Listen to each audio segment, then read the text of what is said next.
All right, so welcome back, everyone. Thanks so much for tuning in.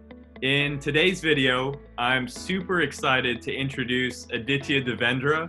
He is the author of the recent book, The Sun Waker, and also the CEO of Polka Box, which is a gaming company. But he's one of my dearest friends. I've known him since high school, so we go way back. Aditya, how you doing today? Doing great, Ishan. How about yourself? Awesome. Yeah, I'm doing fantastic. Just excited to have you here. All right, so let's jump right into the first question. So, Aditya, what inspired you to write The Sun Waker? So, that's a good question. So when I was younger, when I was a kid, then I really enjoyed watching a lot of movies, playing a lot of games, reading a lot of books. And as I got older, then I started reading more nonfiction materials. So materials to learn, to grow, learning about science, about business, technology. And I was less and less engaged in the stuff that I used to enjoy doing more, like watching movies or playing games or reading books, like reading fiction books. So I realized that if I could somehow write something that I would enjoy from a fictional standpoint, but that would also teach me or teach the audience something new and useful and informative, then that for me would be like a winning book right there. So, I always had a passion and a drive for storytelling, for writing stories. So I figured that maybe I can put that to use here. And I also really enjoyed again learning about science and the latest medical technologies, and that's where the idea then for the Sun Wicker came along. So, I always enjoyed, from a story standpoint, stories that were uplifting and meaningful, and that weren't too serious, so lighthearted, that are entertaining. And I wanted to kind of combine that again with something that was again informative, so new and informative, and that's sort of the premise for the Sun Wicker. Right. Okay, and excellent. And just so the audience has, just a quick understanding of what the Sun Waker is about, can you just give us, a brief synopsis?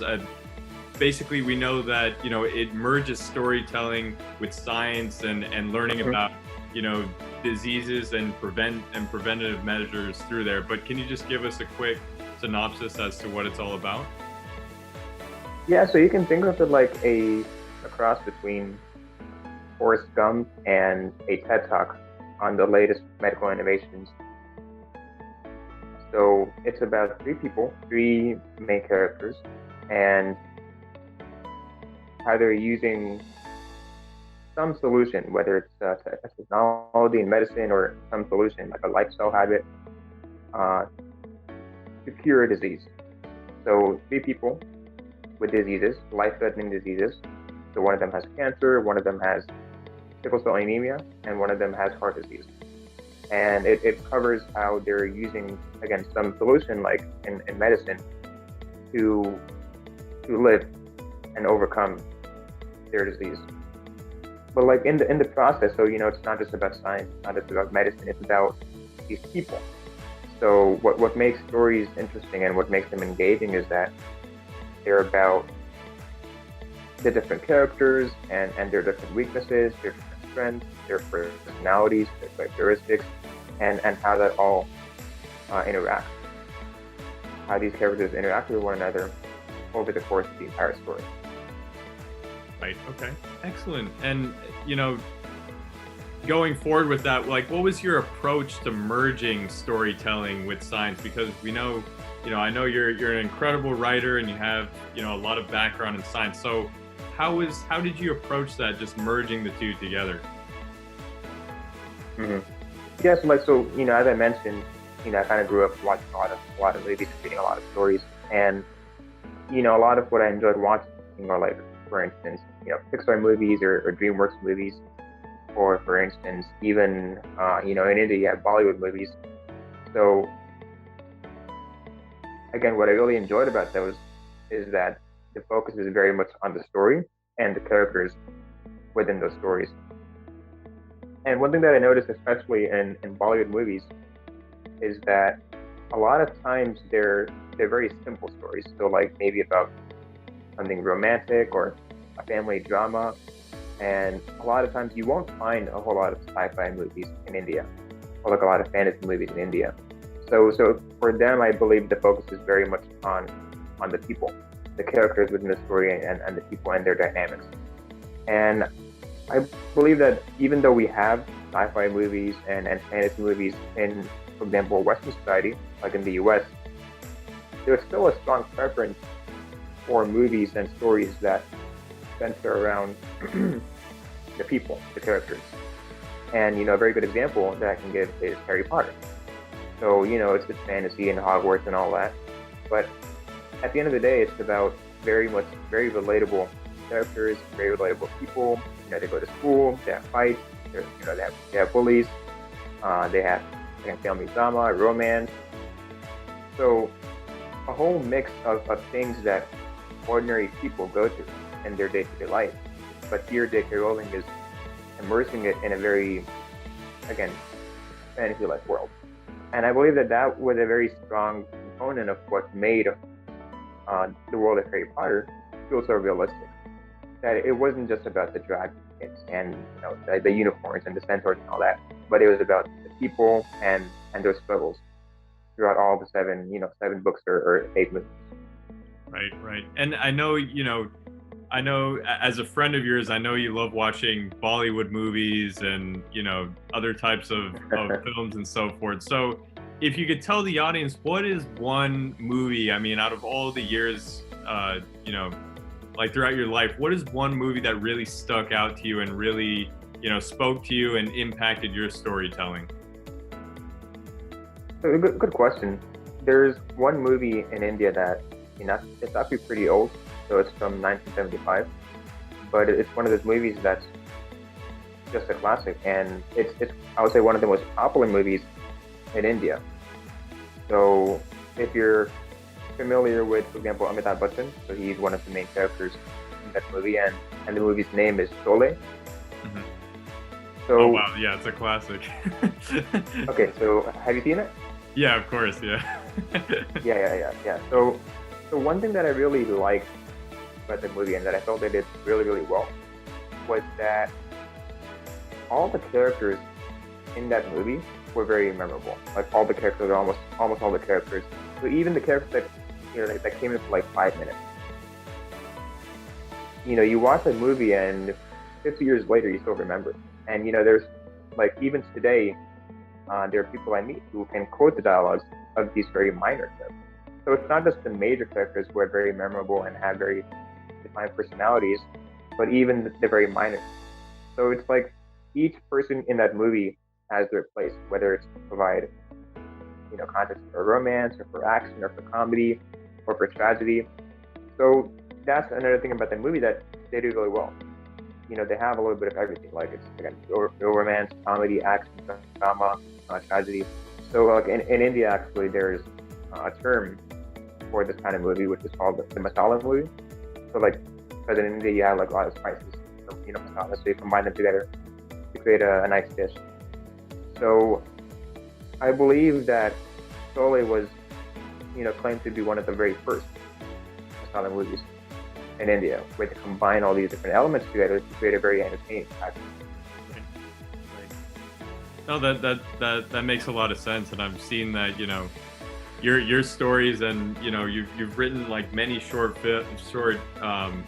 stories and so forth, and there's so many different elements into it.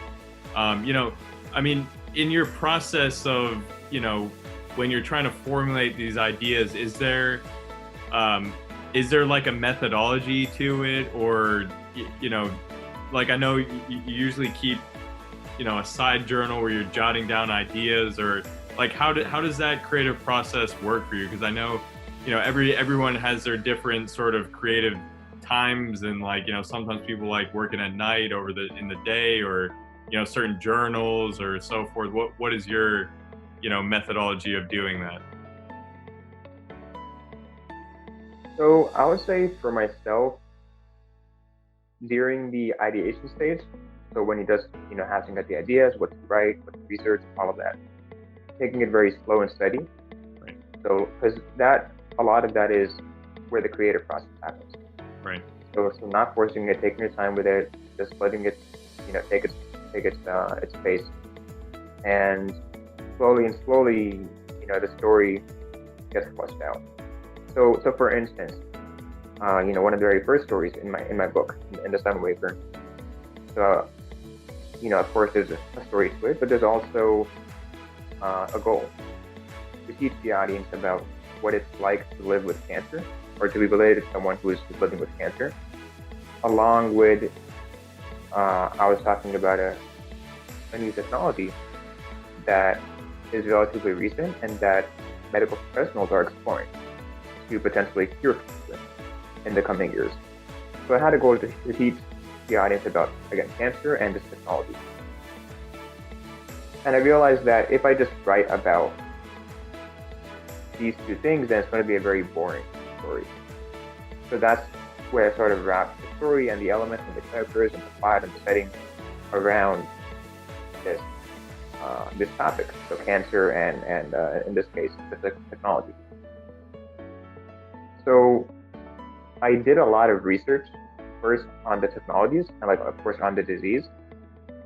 And after doing the research, which I did by, looking at online journals and interviewing people with the disease, like with cancer, for instance, and interviewing scientists who are working on this technology, then I worked on the story component. So who are the different characters? And what are the different drives? What are they striving to do in life, right? What sort of, what's keeping them alive? What's driving them? Right. And the conflict. So conflict is very important in storytelling. This character has a dream or a desire, but what's sort of preventing them from doing that?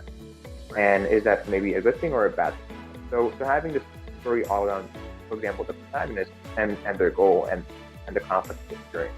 So that's very much what takes place in the ideation stage. And then from there is the actual, writing part. So when I'm actually writing out the stories.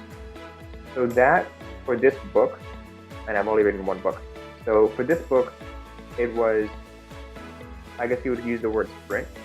So every day I was writing a good fair chunk of the story. Right. So after the ideation, which was, very slow, very, very gradual, then the writing part was pretty much full throttle, just writing every day.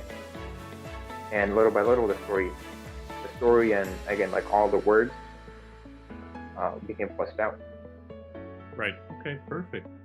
And then also, moving forward, what do you do to improve your writing and storytelling skills? And as we all know, in the creative world, every day we're learning something new and we're always fine tweaking our skills and so forth. So what do you personally do to get better every time?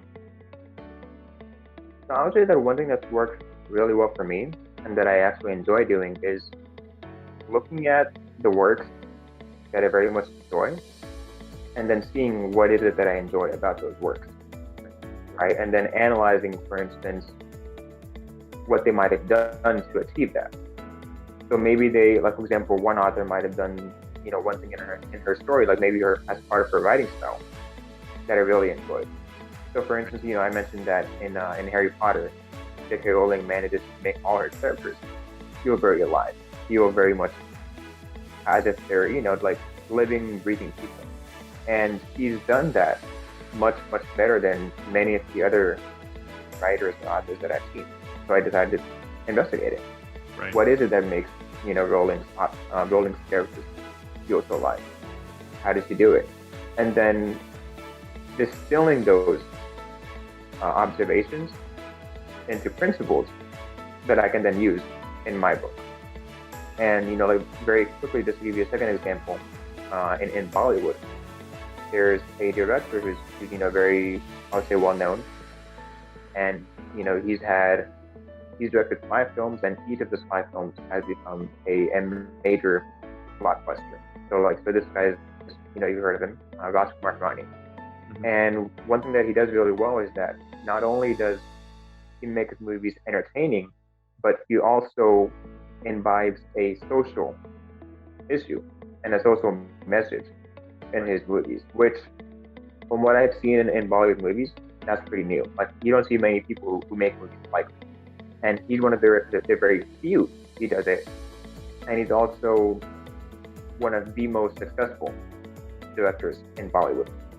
So this, for me, came very much in handy when I was thinking, okay, I'm writing about scientific topics. Maybe they're not specifically social issues, but they're still serious topics. So that, the topic of diseases is pretty serious.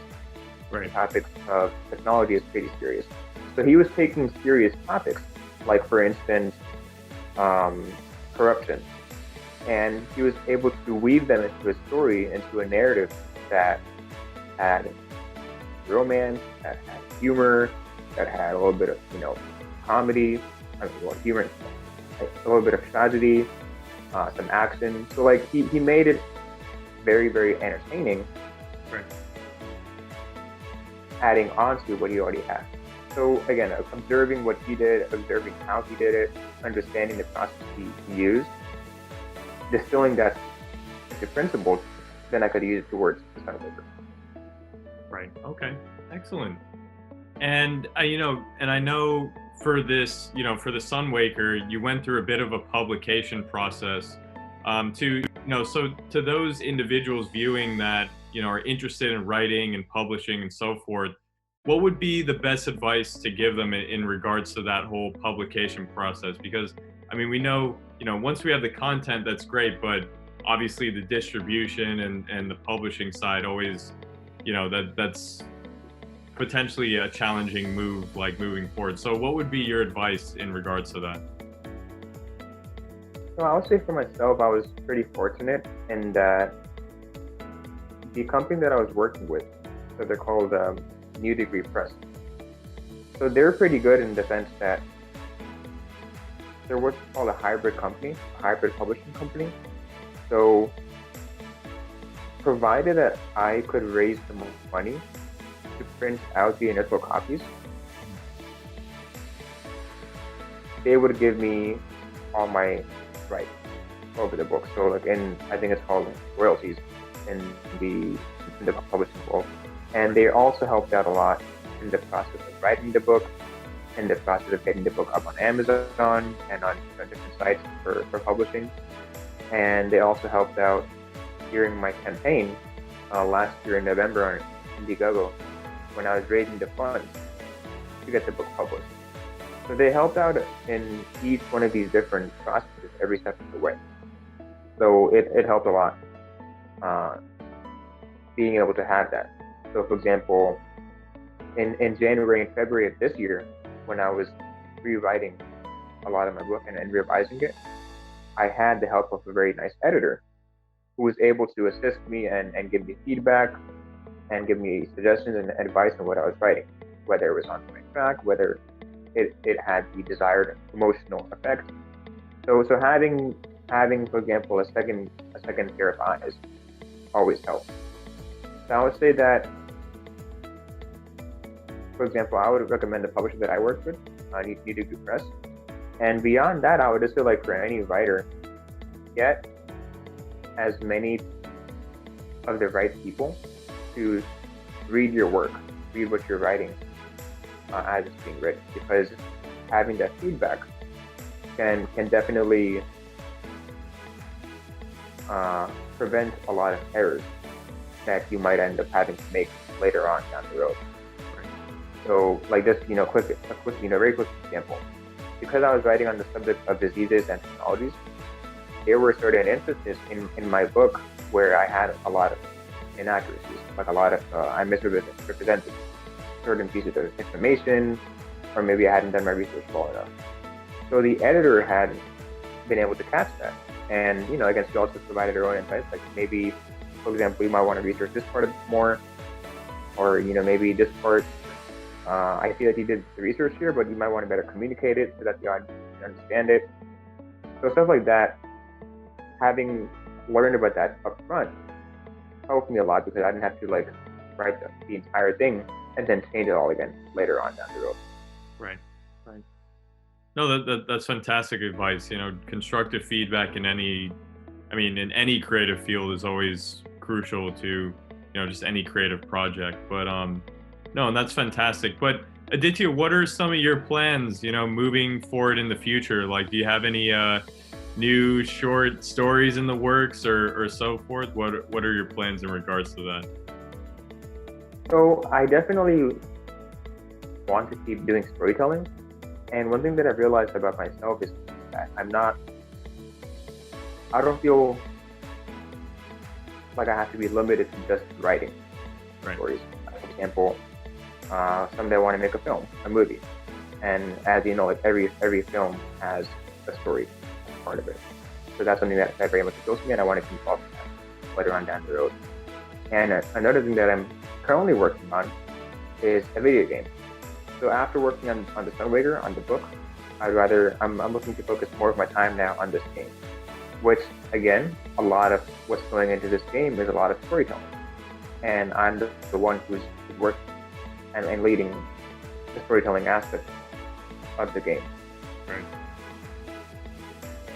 No, that's fantastic. And so, I mean, are there any closing comments that you'd like to make? Like any final words of advice for the writers before we sign off?